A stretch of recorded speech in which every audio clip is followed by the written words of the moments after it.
Okay, thank you. Welcome, everybody. My name is Victoria Vesna. I'm a professor at the Department of Design Media Arts, and I also direct the Art Science Center, and it is my great pleasure to introduce Machiko Kusahara, who I've known for many years.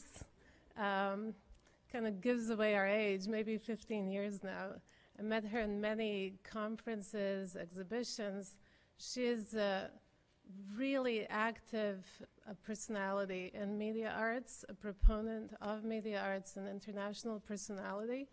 She's the visiting professor in our department, so she critiques our students' work, and a lot of our students have ended up in Japan through Machiko. And I'm really pleased to have her here for the year. She's a visiting researcher, professor at the Art Science Center. And so this is a kind of an introduction to the work she's been doing and publishing with major publishing houses like MIT Press. Her research is now focused on device art, and particularly in Japan. And I can relate because I just did a nationality test on Facebook, and I am apparently Japanese. I love that, actually. So I don't think I should go on much more because Machiko told me she has too much to show.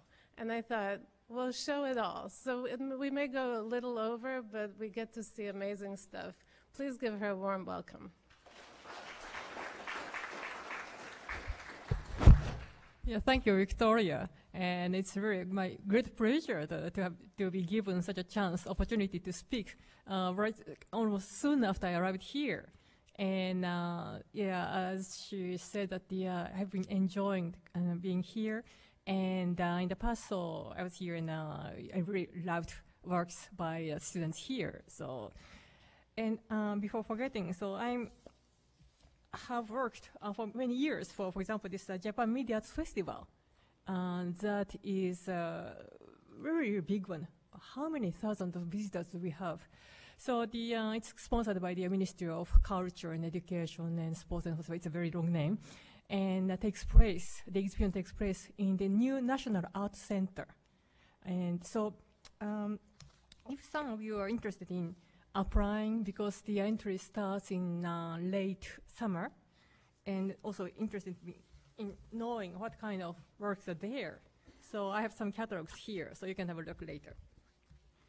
So now I'll start this one. And today I'm going to talk about this device art, but to start with, I'd like to start with what is happening in Japan in this kind of border between art and design in particular.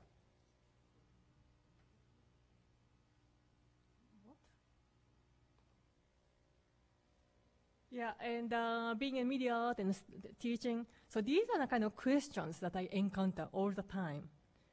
And so this device art is partly to trying to answer to some of the questions. And these are the questions that we share, I think, not only in Japan, but in many countries, in many cultures. And in Japan, so things are really kind of happening in an interesting way.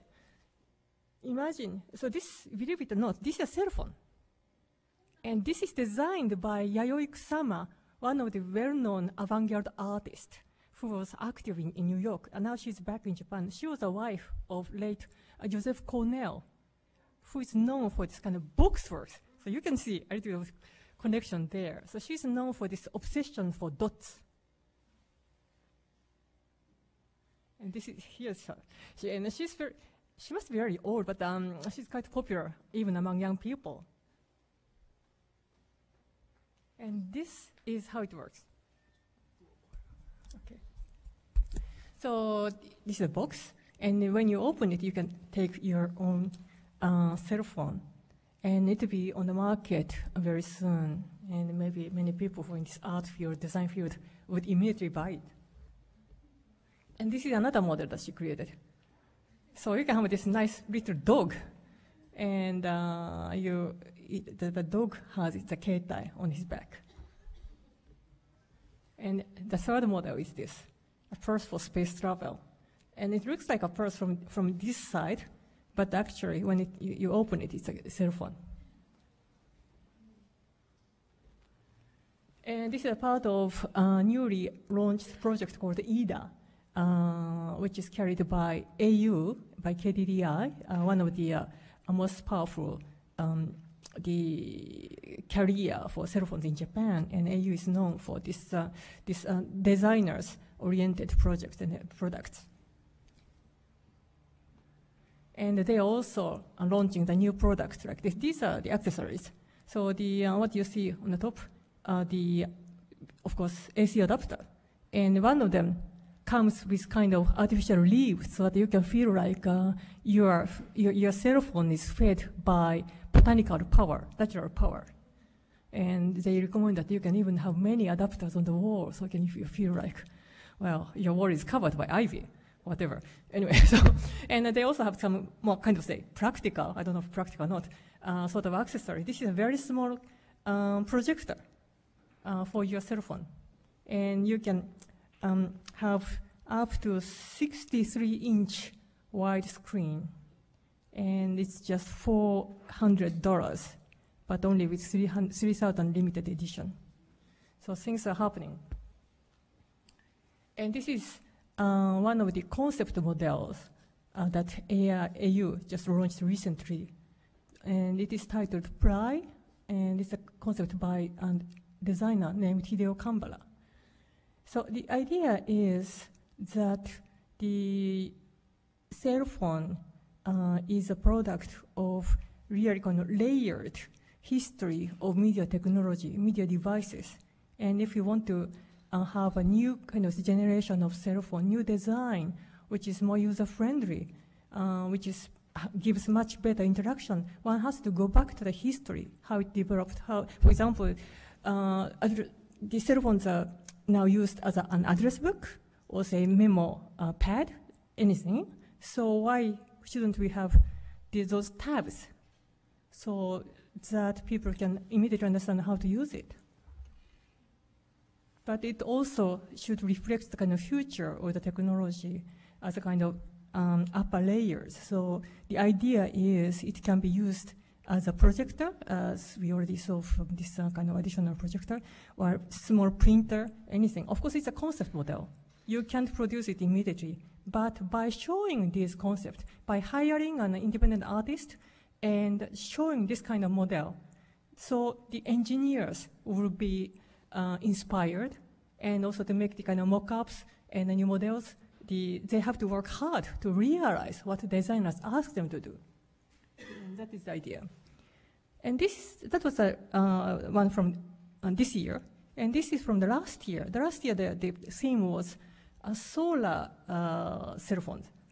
So cell phones you can just charge with solar panels, of course, very ecological. And these are the models that the designers proposed last year. And with this one, this is titled Soup, and the idea was kind of a primordial soup and also the space from Buddhist point of view, kind of thing like that's what the designer mentions. So this kind of concept is very important these days in Japanese design field. And this, of course, surely reflects some kind of space. This reflects the idea of stone or gemstone, or maybe even something like the stone from the Space Odyssey, the film, something like that. So you open it and you see this beautifully shining solar panel in it. These were the concept models. And probably part of this kind of result that came out from this concept model is a real product that they'll be launching very soon for this summer. This is a solar cell phone, and by just leaving it in the sun for 10 minutes, you can use it for 1 minute for speaking. So for surfers, for those people who go to the beach, that can be quite practical. And technologically speaking, so what I learned is this feature that it can be charged up to 80% just by solar energy is quite new, technically. And this is also from last year. Can you imagine what it is? Gakki means instrument, musical instrument. So gakki to keitai in Japanese means music instrument and cell phone, but I think it's also the word play from music instrument to cell phone. So these are the attachments to cell phone, like this. So that's a trumpet.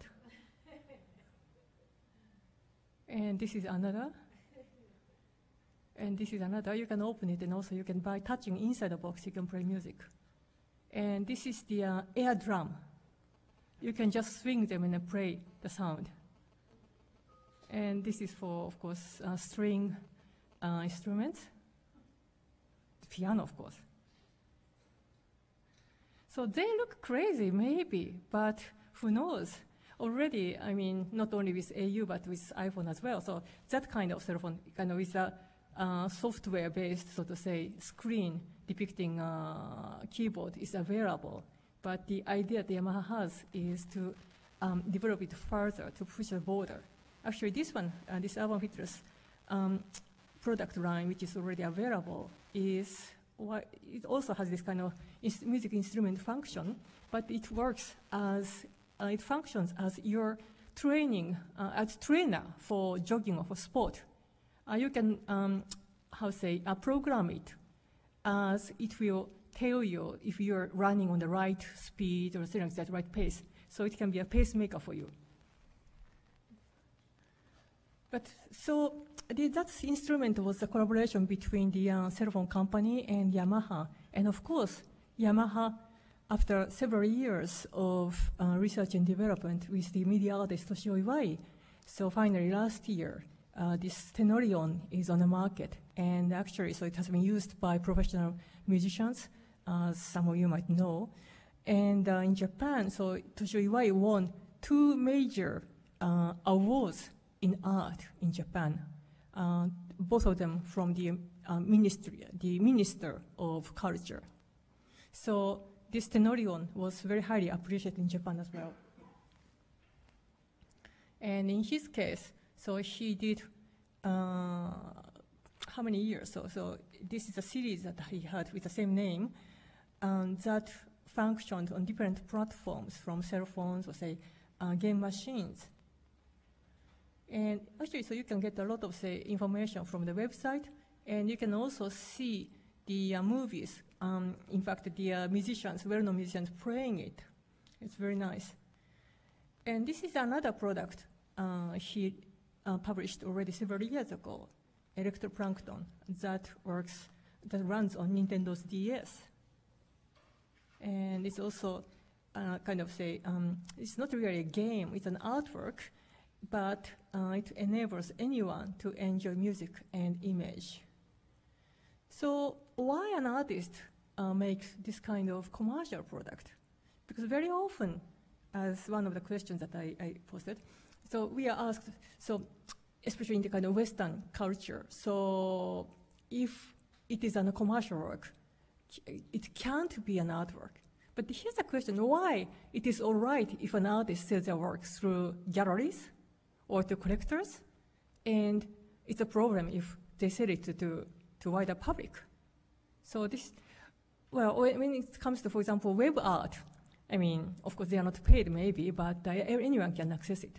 So why, when it comes to, for example, interactive art, there's this problem that some people start asking, so artists shouldn't commercialize their works. So this is something that we are talking about, device art. But in case of Iwai, so we have the discussion, it's very clear. So he can develop this kind of systems, and he hopes that everyone can enjoy it, but to make it accessible for everyone, for anyone. So it shouldn't be just shown at museums and galleries. So it is the best to be commercialized. And also, if it's a kind of artist work, just based on a certain platform, or say specialized platforms, proprietary platform, then it will soon become out of date. So to make it possible for people to continue using, then the software platform should be updated and maintained. This is not what an artist can do single-handedly. So in that case, it is better to, or it is the only choice, to collaborate with serious industry like Yamaha or Nintendo that wouldn't go out of business probably so soon. So that was the idea. And so when it comes to this issue of reaching a wider public, so this raises, again, a lot of questions. But in case of media art, so artists are dealing with, so to say, material or technology that all other people are using, like the internet. It's very different from traditional art forms, like painting or sculpture, so that it's inevitable for the artist to deal with social issues.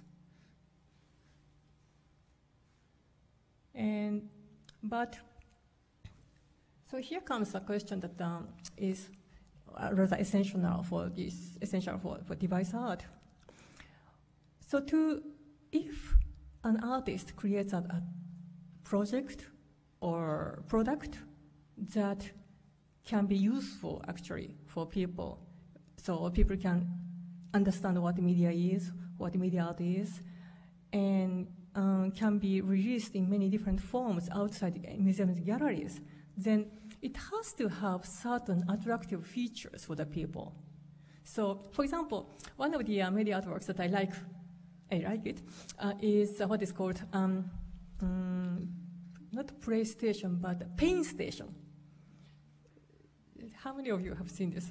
Yeah, you know that. So Pain Station is a game, no, not a game, the artwork by, do you remember the name of the artist? Yeah, so you have to try to endure the kind of whipping by the machine. It's really painful. So it's a kind of torturing machine. It's fun, but of course, but it's not to be kind of sold to the public. I don't think many people would like to have it, well, unless one is very masochistic.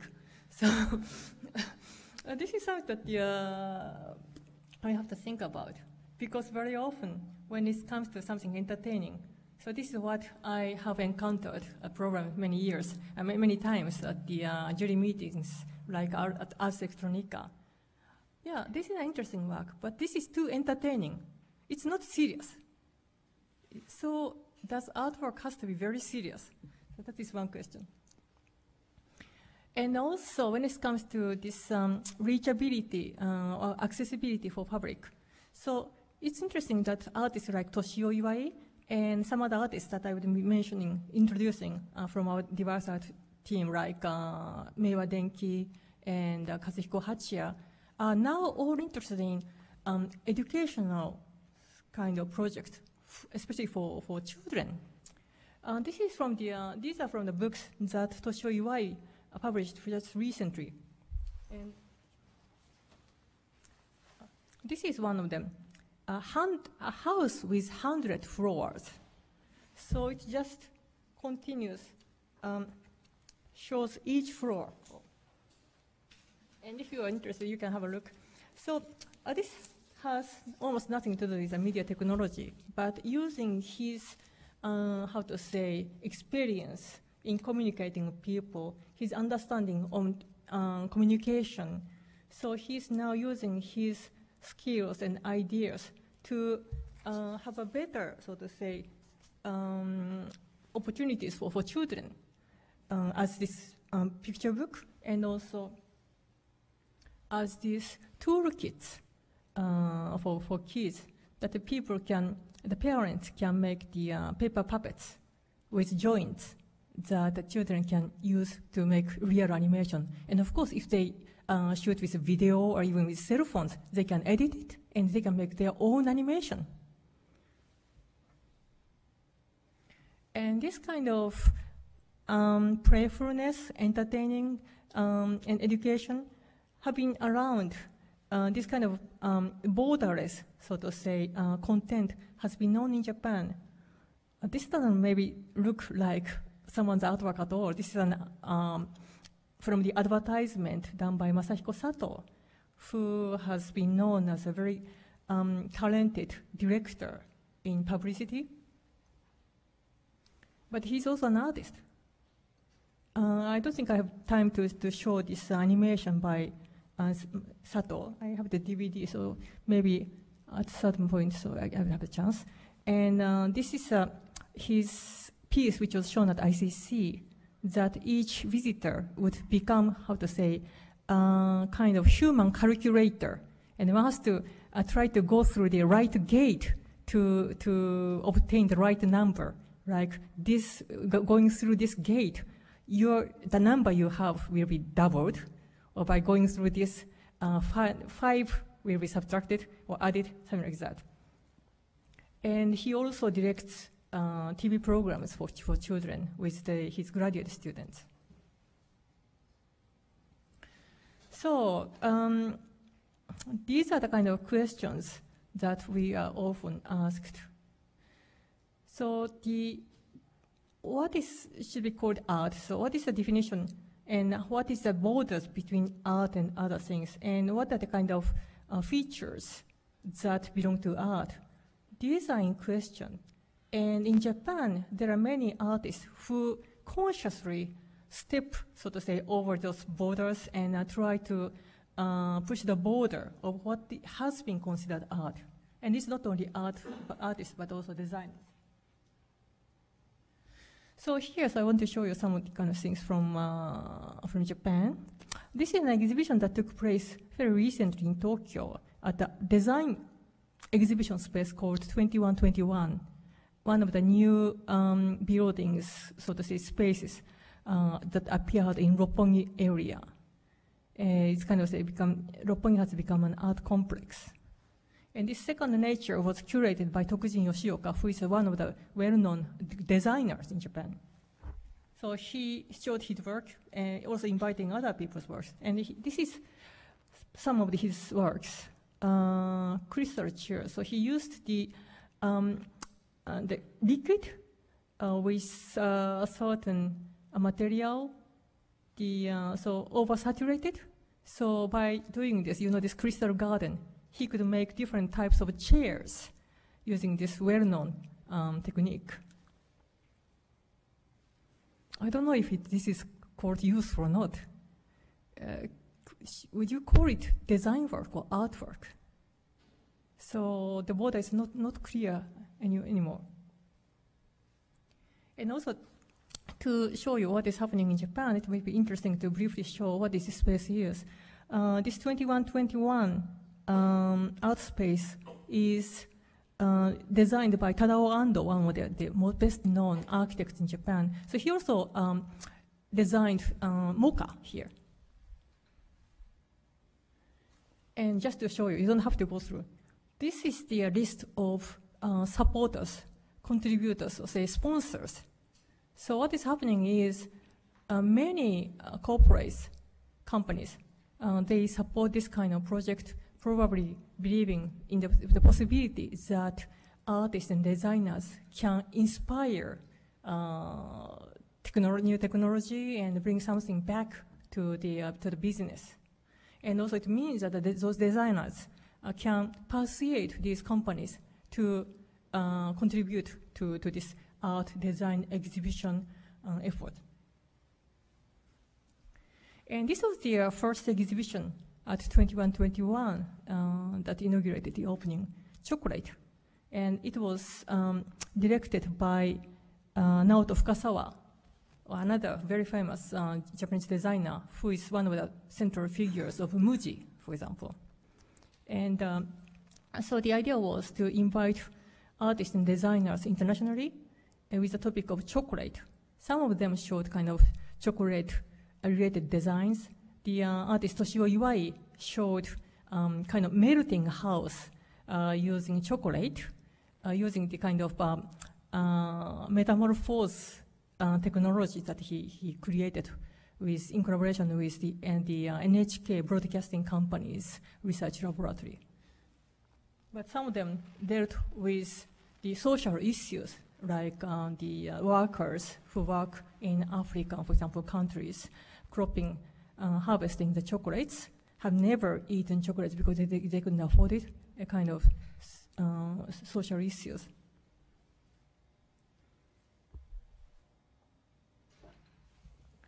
And here, those are the products that Naoto Fukasawa have created, some of them. This CD player on the right top is a well-known product from Muji. And this Muji, how many people know Muji? Quite many people, yeah. Have been using Muji since it started for many years. And so this is the third competition that they had, this Muji design competition. It's an international competition. And this was the winner for the Golden Prize. And you see what it is? It's a straw, natural straw, made of straw, and the title is Straw Straw.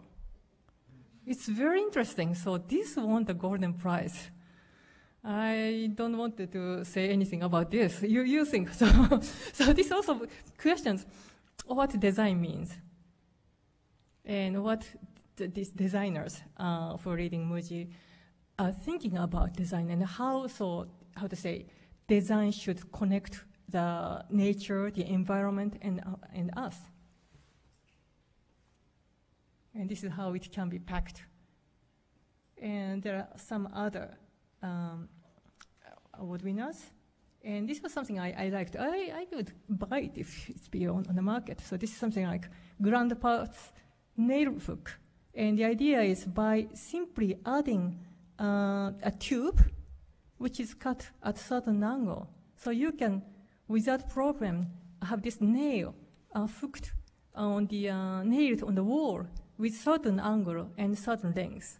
So it will look much nicer and easier to line them. And when it comes to this Muji, there are several designers, actually 3 major designers who supervise the project, who make the, decide the direction.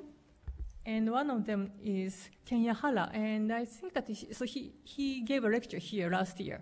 So some of you might have seen. So he's a very interesting, amazing designer. And this is the exhibition that he curates. The last one took place in the year 2007 in Tokyo. I went there and it was really amazing. So the idea is that he got a sponsorship from the organization of synthetic fiber in Japan. So the companies will provide with the latest kind of new tech fibers to artists, designers, architects, and they can use them to make something really, very interesting. And this time, so actually it's opening tomorrow in Milano. And for example, the one at the right top, that's the continuation, the kind of further development from the one which was shown 2 years ago. I know the artist, a very nice young artist. He made kind of his artist design group. And by using the super water resistant cloth and making, equipping with the arrays of injectors behind, so water drop will appear slowly on the surface of the textile, slowly showing the any messages because it is computer programmed. And then when each water drop comes to its maximum size, the water will drop. And then the new message will start appearing again. So that was the winning piece the last time. So he was invited again to make a further development. And actually, maybe some of you might have seen this game, Aquadrop. This has been in the market since last year. So soon after this Senseware show took place in the year 2007, so the commercialization of some of the ideas, in a way, started. And this is one of the products. So the super waterproof, water-resistant, what do you call this? Cloth is used for this maze. So instead of using a metal ball, you use normal water drop and try to guide this water drop to the goal. And actually, this kind of use of the latest technologies to entertainment is, in fact, the tradition in Japan. Maybe I wouldn't go too far into the issue of history, but in Japan, so as some of you may know, so Japan has its border closed for nearly 300 years to outside countries until 150 years ago or so. And so there was no serious war. And the technology was not supposed to, and it didn't have to be used for to develop weapons or say to promote industries and like that. So instead, all the latest technology were used for entertainment. It's a very peaceful world, so to say. And here are some more from this year's Senseware show in Milano. And I'm going to show one of them, which is on the top. Here, so this is a work by Hiroo Iwata, actually, who is a leader of this diverse art project. And he's a professor at Tsukuba University at engineering department.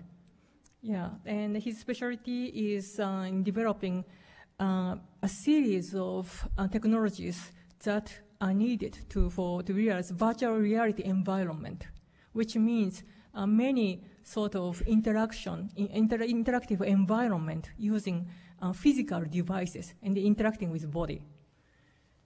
And so this is a development of his earlier work titled Robot Tile, and you can see how it works.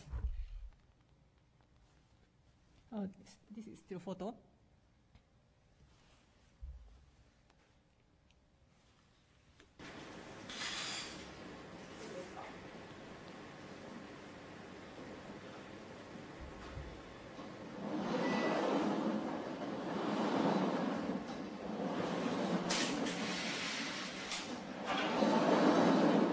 So these boxes, now it's a little higher than it used to be. These are robots, actually. So they know where you are heading, where you are walking. And the movement is still slow, so he wants to make it much faster. But anyway, so as you walk to any direction, the last tile behind you will try to catch up and come in front of you. So you are walking, but you go nowhere. You stay in the same position, but you will be walking forever. And this one is his earlier version. Actually, this photo was taken by Elke. So earlier, he used two different systems of cameras. Normal camera to detect the position of each tile, and an infrared sensor to, the normal camera to detect the position and movement of the user, and infrared light and camera to capture the position of the tile. And with this, what he used, as he was invited by Kenya Hara, this designer, what he did was to use a newly developed textile. We have it here. Oh no. Here it's, Claron EC, which was developed by Claret company. So this fiber has a sensor in it. So when it is pressed, or say if the humidity changes, it can be different way of using that. So this fiber sends the information wirelessly. It can, if you attach this wireless unit there to the computer. So instead of now using this video camera that detects the user's movement, each tile knows where his feet or his or her feet are. So which means the tile knows where, so how the pressure changes, how the position changes, and the computer can see where this person is walking. Still, the infrared sensor is used to measure the exact position of the tile. So these two different kinds of information are combined by the computer to detect one's motion. And when I asked him, he said, I asked him, so if he had this connection to the stepstones in Japanese garden in his mind. He said in the beginning he didn't, but then he started to think about that. And it's interesting because originally he thought, he came to this idea as a real kind of say technical, so to say, breakthrough for the virtual reality. So in virtual reality environment, to realize this kind of future, as you know, someone walks in the virtual environment, there has to be some way to keep this person in the same position. Otherwise, the people will go through the screen. It shouldn't be like that. So usually treadmill is a kind of standard way for that kind of purpose. But if that is treadmill, it only allows one kind of single direction. So of course, he came to think about kind of 360-degree treadmill, and he built it in his lab. But what he noticed was it became too big. He wanted to show it at a conference. He couldn't put it out from his lab. So he decided to go to the totally different direction to make the smallest kind of treadmill. So that was what he came to realize. But even this was a little bit big for him. So what he did was this kind of powered shoes. So yeah, so this pair of shoes with rollers, from the roller skating board, roller skate shoes in it. But it is motorized. So the motor cancels your movement. So no matter how you walk, so you go backward. Your shoes go backward. So you never reach anywhere. And this is another version, with kind of 360-degree movement. So now the shoes, so to say, fixed, not really fixed, but kind of pulled with strings. It's normal fishing string because it's cheaper and you can replace it easily. And so it comes with a motor. So the same thing. You walk and string will pull you back. So this motion, his movement going backward is involuntary. He doesn't want to, but the system pulls him back.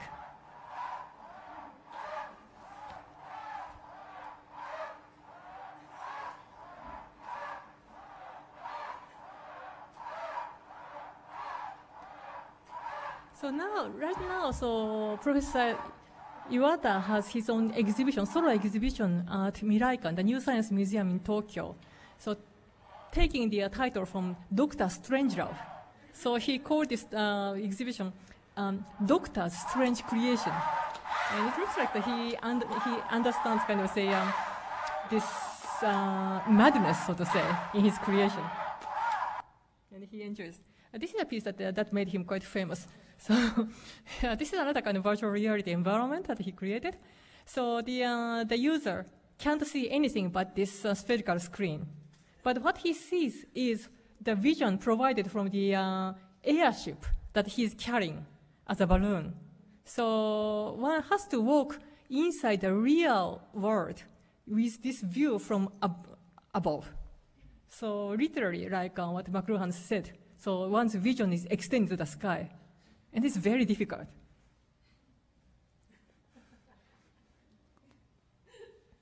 And this is one of his recent works. So he created the model of the brain. And these days, it's not so difficult to detect the activity of your brain and map it on the screen. So instead of mapping it on a normal flat screen, he mapped it on this model of the brain. So you can feel which part of your brain is activated. But here, so if you get too excited by feeling your own brain, it gets hotter and hotter. So it shouldn't be like that. You have to try to calm down so that the system wouldn't explode.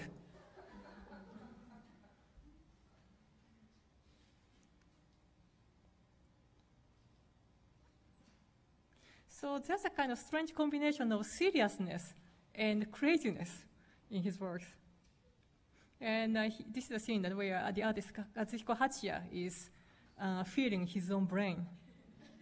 And this is Hachiya's work. So he's also another member of our device art project.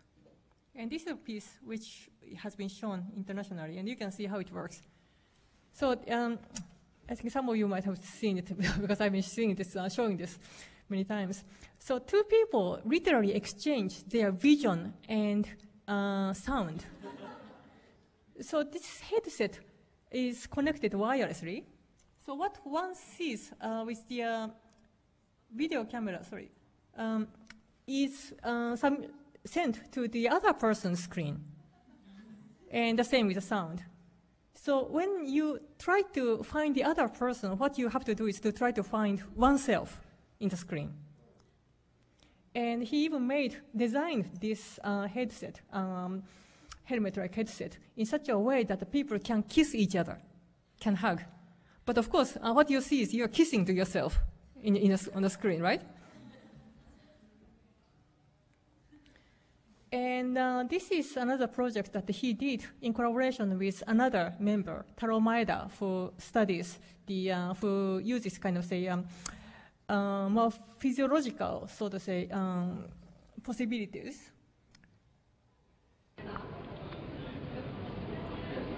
So using this device that gives stimulation to this galvanic stimulation under your ears, so one can change the sense of gravity of another person. And Hachiya has already this kind of work. And here, so two people can experiment by just, this guy would just think, go right or go left. And the girl involuntarily walks that way. You see. So just by thinking and taking, so this here.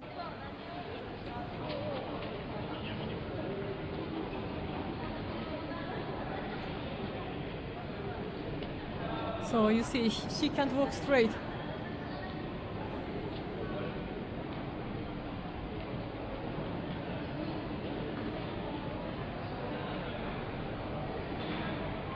And some of you might have wondered, so what is this thing that she was carrying?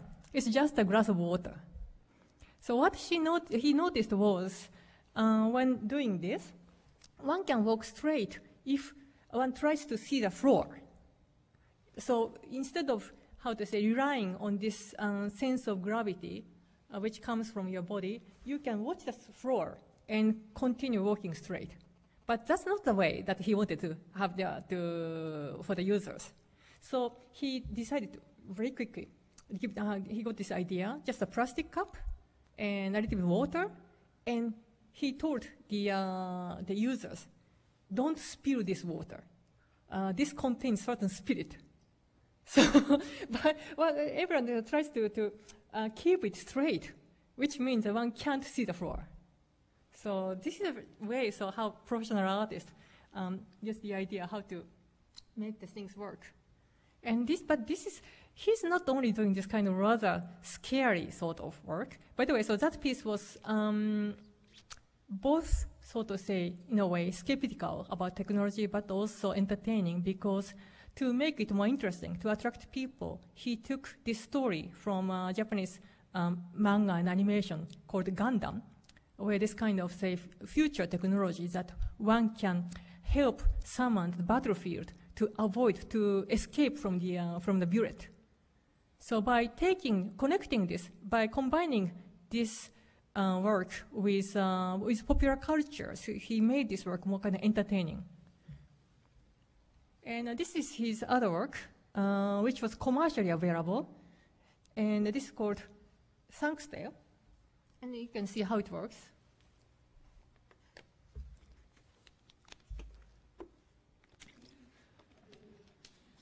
So Hachiya has a long tradition on creating artworks and also web projects dealing with communication. And of course, that this communication machine was about the communication, how people communicate. And he came to think it's unfair that cars or car drivers don't have kind of means of friendly communication, while dogs have. So if someone eases you the way, and if you want to say thank you, instead of sticking out your arm from the window and wagging, then why not having this dog tail? And you can remotely control it. You can say thank you or sorry or have a nice day.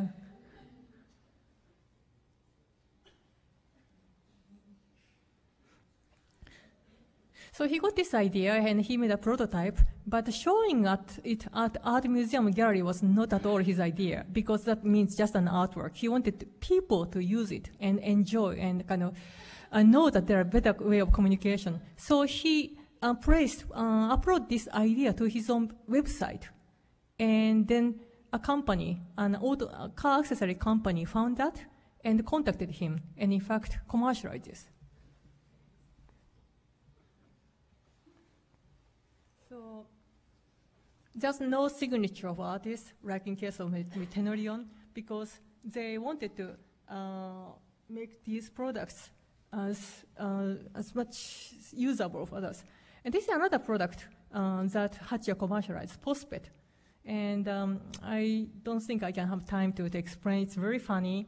And it started already in 1997, and it's still on the market, and it's popular. And when it came out, so we knew that there are many young women who bought computer the first time and who accessed the internet for the first time because they wanted to use this. So you can have this kind of lovely, in Japanese, kawaii kind of virtual figures, virtual pets on your screen, and they can deliver email for you, but they might not come home for quite a while because they want to play with other postpets, kind of thing. And if you don't use them, then they just start writing email by themselves, because then they can go out. So I used to have I knew someone who used this with her ex-boyfriend, actually, for her boyfriend at the time. It comes with 2 licenses, but they split. And so she stopped using that this software, and one day she noticed the postpets were, her postpet and his postpet were secretly exchanging email, asking what happened to their owners. But anyway, so actually this has been very successful, and what happened was, so he really earned money out of that. And with that money he earned, he bought the world's smallest jet engine to realize this. So he saw this, Back to the Future, he liked it, and he thought, why not? We can do that. So he made a concept model, and he bought a jet engine. I think it was from Sweden, and he went there and took the training to make it.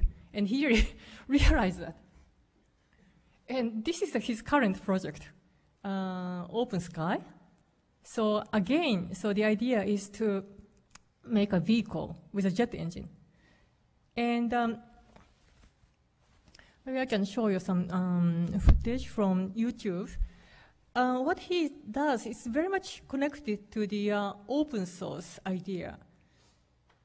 The reason why he named this project Open Sky is, so from his point of view, and I agree with him, the sky is not open to us. So the flight is regulated. You don't have freedom to fly freely. And also the airplanes are only produced by major companies. It's part of the globalism. So his concept is to make a personal jet glider. And okay, so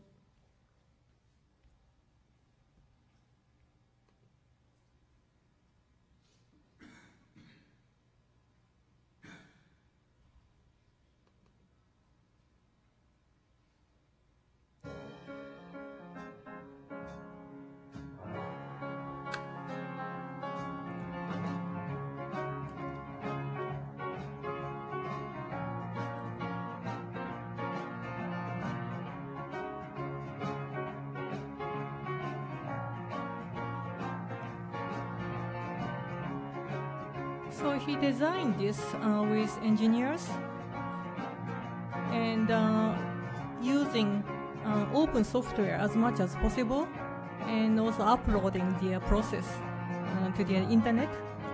And with the volunteers, so far he finished the second final stage of flying on it when tagged by ropes, or kind of say rubber band. And now he is installing the jet engine.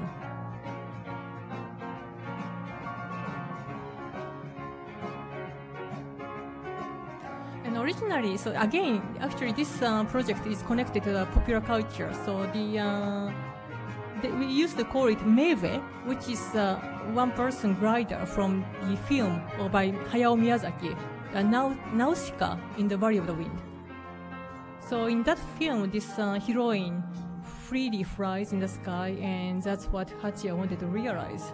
So in the beginning, so he was calling for the volunteer, a girl who is not too heavy, who can test pilot it. But then he noticed that he realized the danger, so it might crash, he might die. So now he's test piloting it by himself.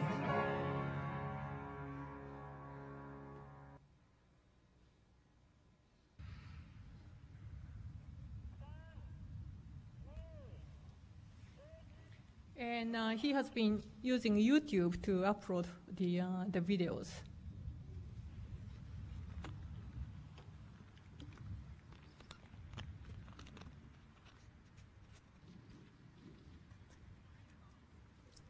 So we'll see very soon how this jet engine would work.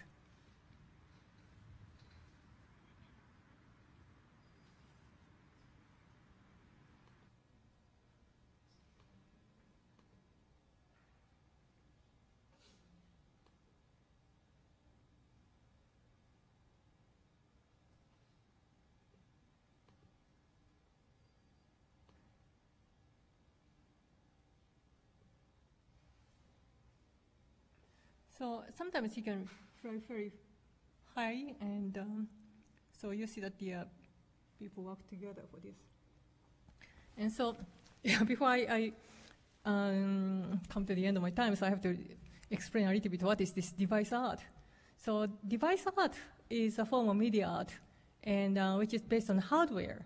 I'm not saying that this is the only way we create media art, but the reason why we started this is there are so many hardware-based artworks with open interaction very often, and with certain features like playfulness. And also, as I mentioned earlier, so Japanese people, artists are very often kind of say, accused, so to say, of being too, so to say, positive in using technology rather than being critical or negative. So why do we do this? And also, as you could see with other works by Maywa Denki, for example, the consciousness toward the use of technology, tool, and material may have something to do with Japanese kind of cultural history. So we are trying to use kind of advantage we have in Japan, which is, in terms of art history, it's different from the West. For example, in Japan, there's no clear border historically between art, design, entertainment, or say commercial products. And it was only a little more than 100 years ago or so when we introduced Western art concept and education system that this kind of distinction became clear in Japan. But still, underneath, there's this kind of wider acceptance of something between art, design, technology, science, and entertainment. And it looks like that artists are, so to say, using this kind of understanding with or without much clear kind of consciousness. So we are trying to theorize, analyze and theorize this phenomenon.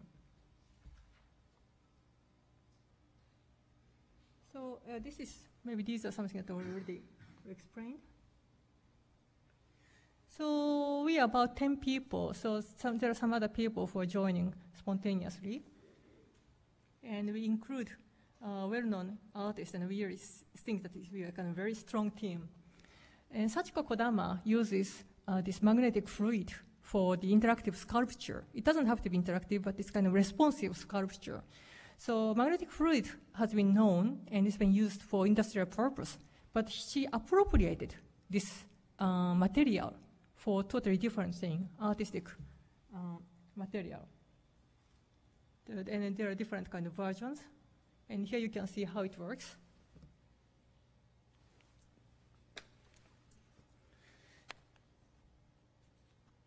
So by changing the distribution of magnetism or electricity under this magnetic fluid and make this kind of array responsive to any input from outside, like sound or something else.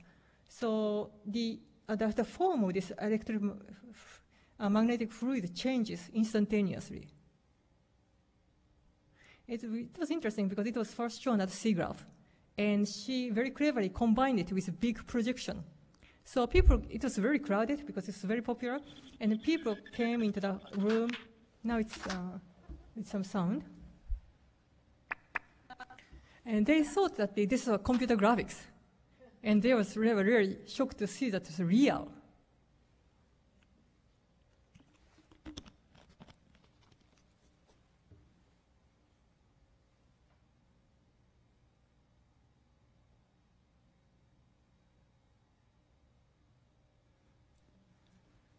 So this is actually one of the recent topics that I'm dealing with. I just started dealing with. So in Japanese, there's this kind of idea called mitate. And what artists are doing is, so when we talk about the relationship between representation and concept in art, we often talk about metaphors. But probably it's not only metaphors when we see that works with Japanese artists' works. Very often what is called mitate, seeing something else behind what is there, can be a way that the people, connect what is there and what it represents. So this is also the case probably with Hiroo Iwata's robot tile, how this robot tile, mechanical robot tile, can trigger the imagination as stepping stones on Japanese garden. And I just skip some. And one of the members is Nobumichi Tosa, aka Maywa Denki. So, and maybe some of you have seen the works. He's very, very interesting. And his works have many layers. On the top layer, it's interesting, funny, crazy, playful. But you can read many things behind that. And I'll show you some of the works.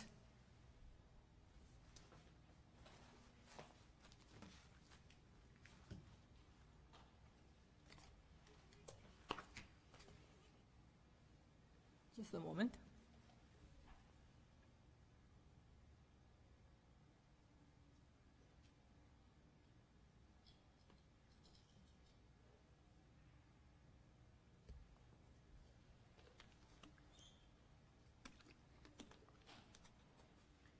So typically, he designs and creates, really manufactures this kind of robotic instruments and perform using them.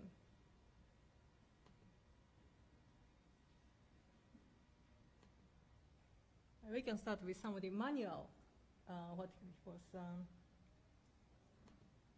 instruments. タラッター。つま先に取り付けたノッカーを指の先のスイッチで動かすことで誰でもタップが踏める楽器です。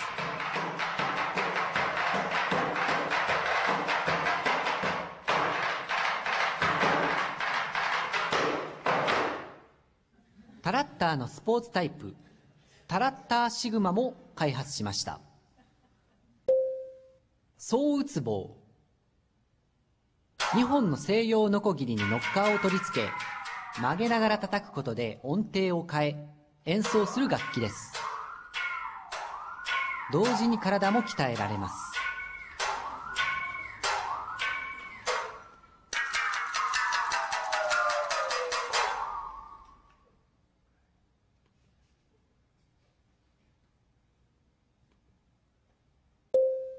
恋ビート。64個のスイッチでリズムパターンを打ち込み、ハンドルを回すと打ち込んだリズムが 100V で出力される装置です。4つのノッカーをコントロールし、リズムを作ることができます。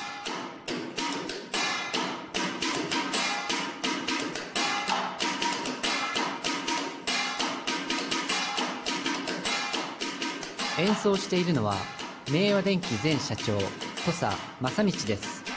That's his elder brother. サイズダウンしたちっこいビートも開発しました。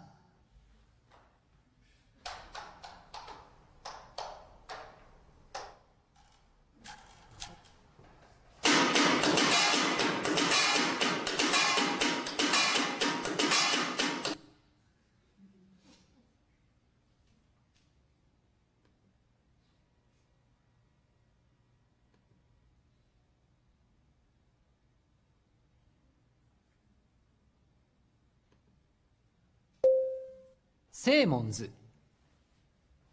人工生体ロボットです。人間の肺にあたる不意語から空気を送り、ゴムでできた人工生体を震わせることで歌を歌います。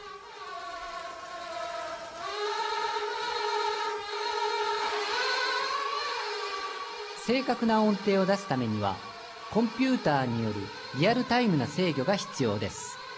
歌声をマイクで拾い、直ちにコンピューターで解析します。その結果をフィードバックしてゴムの張力を変えるモーターを動かし、正しい音程になるように調整します。So it realized, the system realized つくばシリ only ーズの after ビジネス seeing 展 if 開 the, は楽器の開発 pitch から was 始まり correct or ま not. す。まずはたくさんのスケッチを描き、楽器のデザインや機構を決定します。東京品川にある明和電機の工場で設計図をもとに楽器を製作します。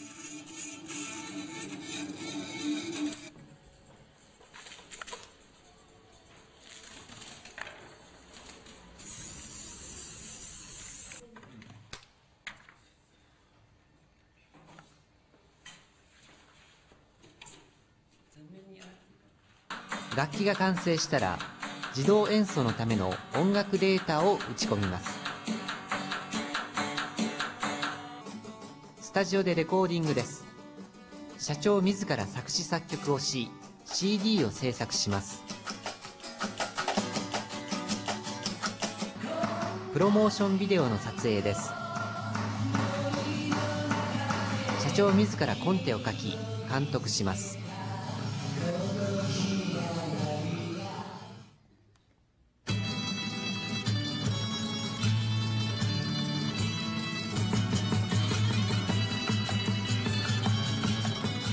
完成した CD はレコードショップで発売されます。またプロモーションのため積極的にテレビに出演します。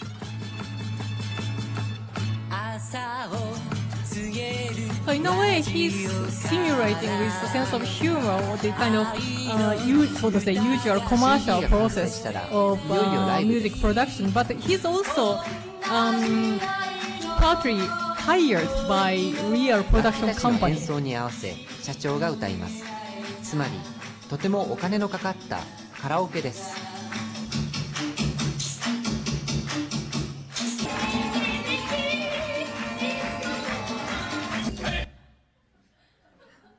Well,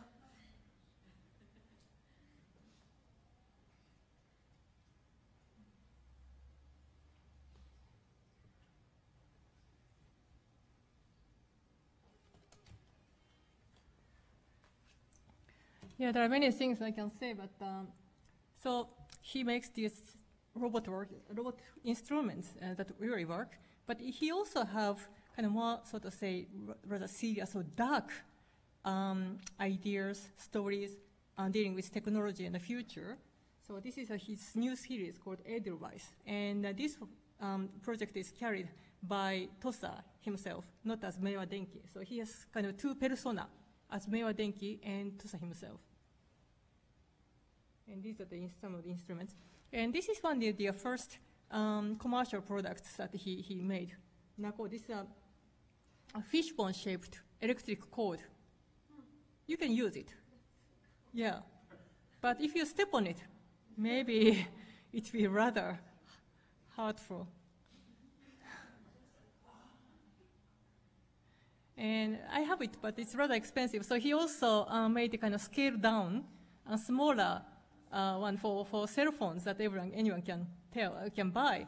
But of course, if you use it, then it will make holes in your pocket. So there's always this kind of irony in his products, like this Knockman series that would knock one's own head. And this is Bitman, which is also commercially available as high-tech accessory, high-tech jewel. And if you shake it, it has a sensor. So the poor guy inside here will try to keep the position, and eventually so it will dance as you shake it. And this is another commercial product made by Ryota Kuwakubo, another member of us. And he earlier developed this software called Bit Haiku. So like in Haiku, so this kind of very simple animation. And this video bar contains that animation, and just by put it on the normal television, so it can play animation. So it came out before we have this kind of USB sticks, and it was at the time very amazing, so to say, storage for animation, like this. He also creates game-related artworks. This is Loopscape. So it's like a shooting game, so two people can play. So one has one's own airplane, and can also shoot missiles. And so, of course, the idea is to hit the other person's airplane. But it's in a loop shape, so you have to run around it to see what is going on. And otherwise, you will hit your own plane very easily. So this is a kind of commentary about the games, and also the way people play games without using one's own body at all, and also the shooting game itself, so what it means, shooting others. But it's also playful. So actually, so the members are creating this kind of really kind of device-based artworks. This is a kind of recent series from Maywa Denki. So this, he has been using these knockers, like this tap shoes that we have seen. So now he made a kind of set for this that he can use for workshops. So far, we haven't decided yet if it can be commercialized. It's a kind of still a limited edition, but it is meant for inviting people at the museums and organizing workshops so that people can program using laptops these. And so we organize kind of workshop like people can bring anything that they want to hit, knock, and they can play music with these.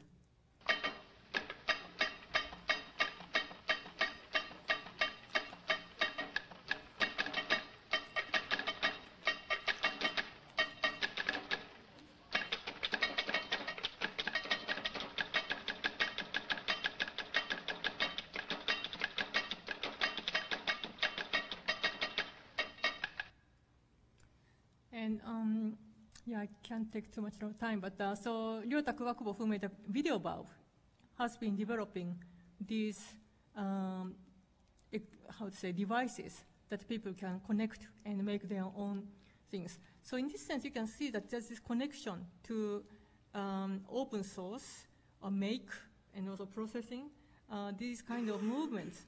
And another thing that we are doing is, this is a piece that they produced by Hachiya. This is originally designed by a British artist, and what he is doing is to produce it with certain amount of quantity so that it can be used widely as a display. It's a 3D display.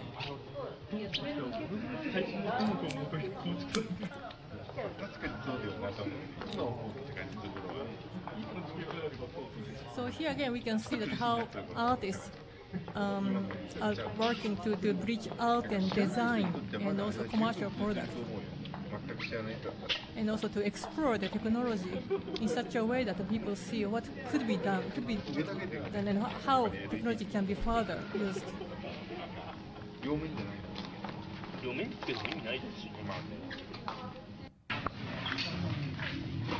This is another of Hachiya's products, so to say.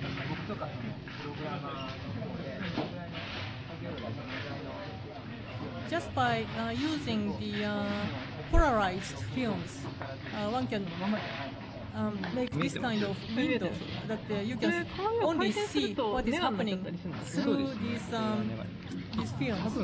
So here, the polarized film is used as what they call this poster, something to press the glasses on, so people can play with this. And this is a prototype of Sachiko Kodama's piece for home use. So what we are doing is taking account of this Japanese tradition that enjoying nice tools, nice gadgets used to be a part of their life.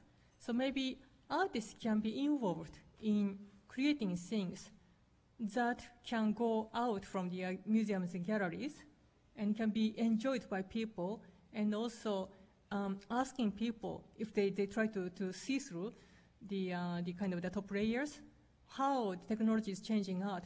And this kind of, say, art is working with commercial industry, or say they're changing pushing the border of art can be seen in other places as well, like in case of very well-known Takashi Murakami. This is from his Vuitton bag.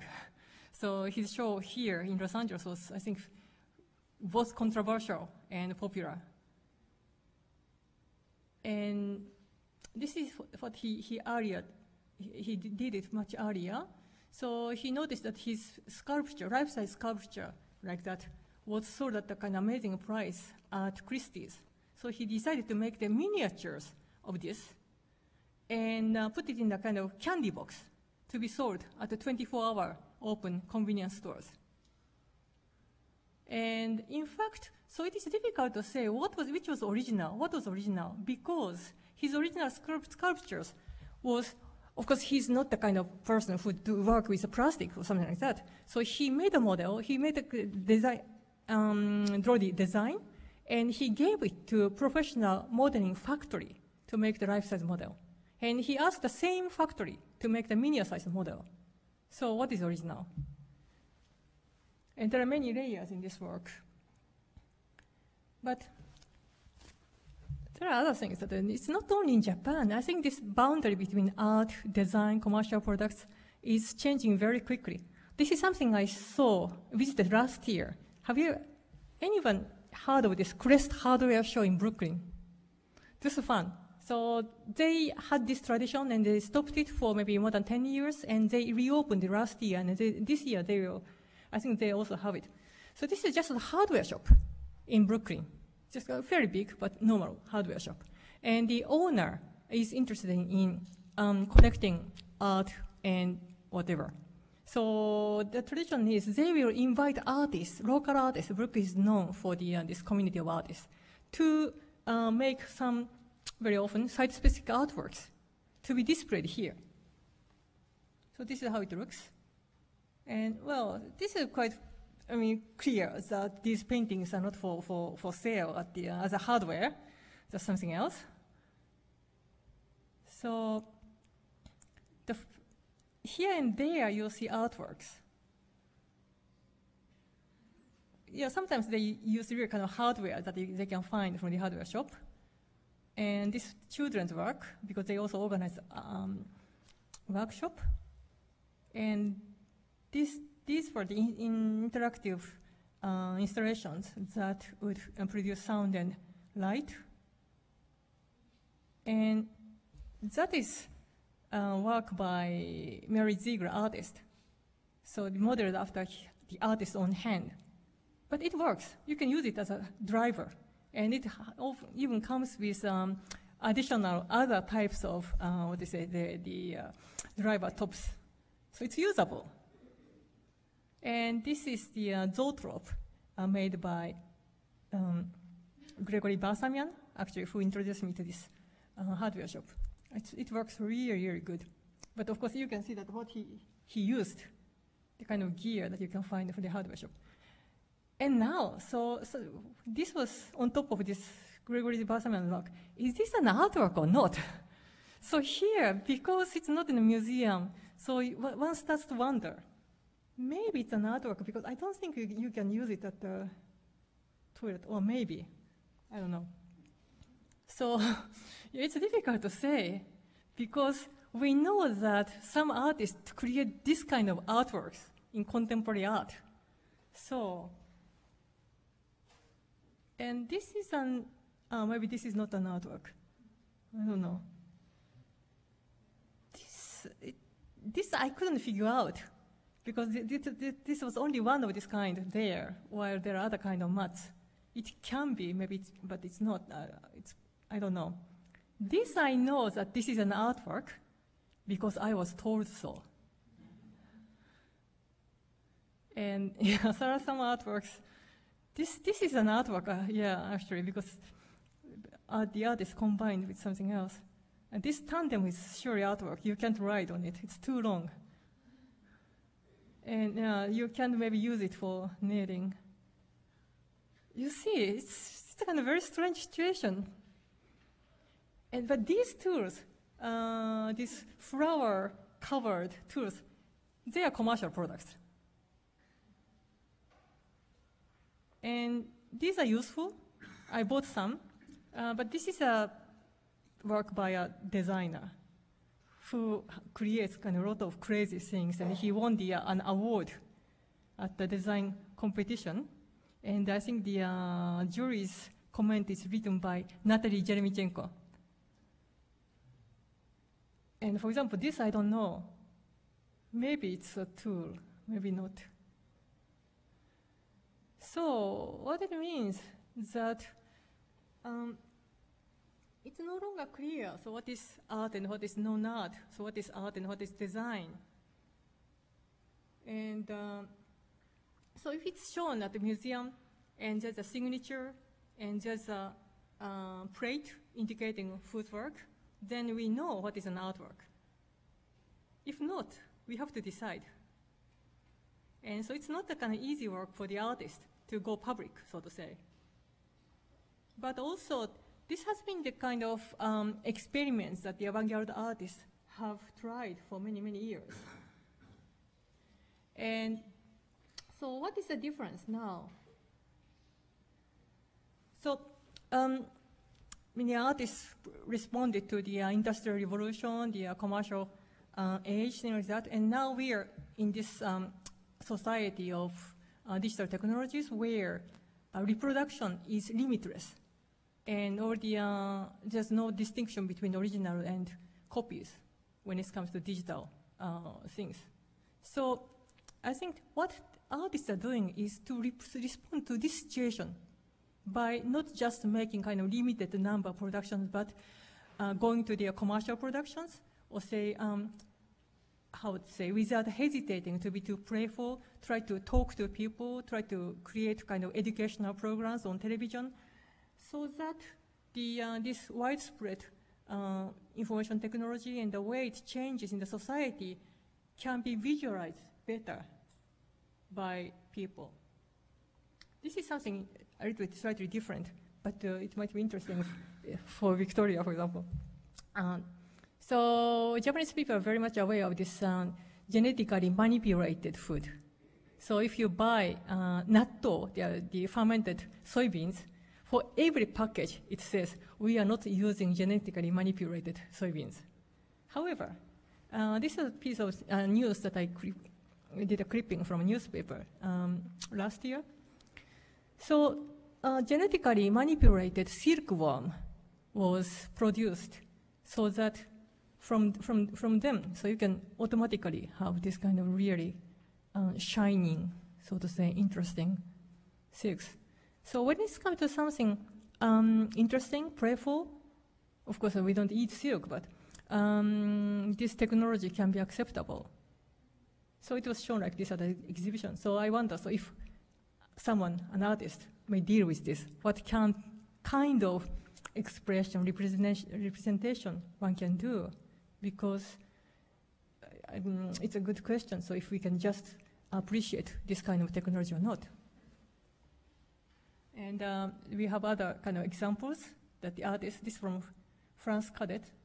So using the Sony's eyeball as a basis, so she made this, genetically manipulated as a software, kind of animals, robots, like the dogs mixed with cat's DNA kind of things.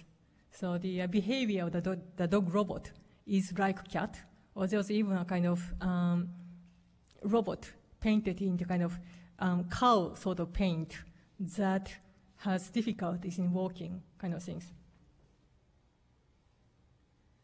So one thing we are trying to do is to, make the technology open from this kind of black box. In that sense, we have been discussing that this device art we are doing is something against what is called ubiquitous technology. So ubiquitous technology means that you can use it without realizing that you are using technology. So maybe for the kind of easy use of technology, that's what people have been trying. Engineers have been trying, researchers have been trying. But if everything becomes invisible, so that would be rather dangerous. And artists can see it, show it, like this fishbone cable, electric cable that Tosa invented. So what he says is, we are so much used to the use of technology and electricity. It's everywhere. It's invisible. And we forget that it can be dangerous, it can harm you. So by making the fish cable in the form of fish bone, so that you have to realize that there's this electricity line there. So he wants to sort of say, show it in a very playful manner that we are using the electricity. It's something you shouldn't forget. So device art has this kind of feature that to visualize what is digital technology, what is information society, what is the communication that we have and how it is changing. So playfully, so that people will be interested to see it or hear it or try it, but also with many layers with criticism and a kind of deeper thinking. So thank you very much.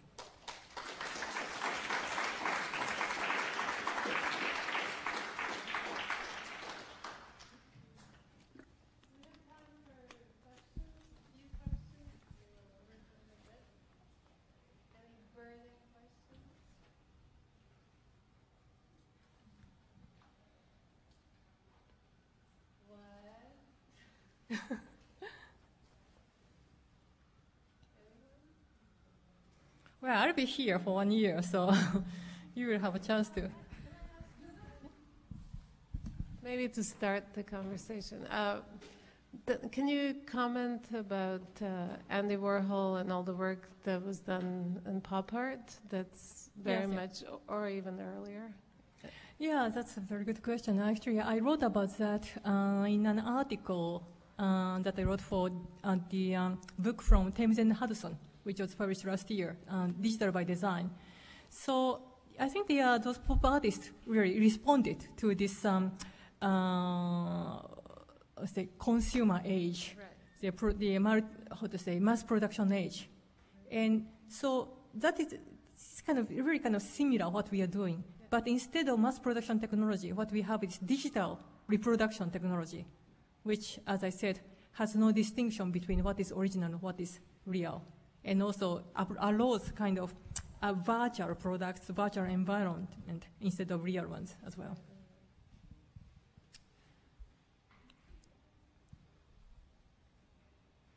Thank you, Machiko. Thank you, thank you for coming. So as I said, that if you want to see have a look of these catalogs and books, they are here.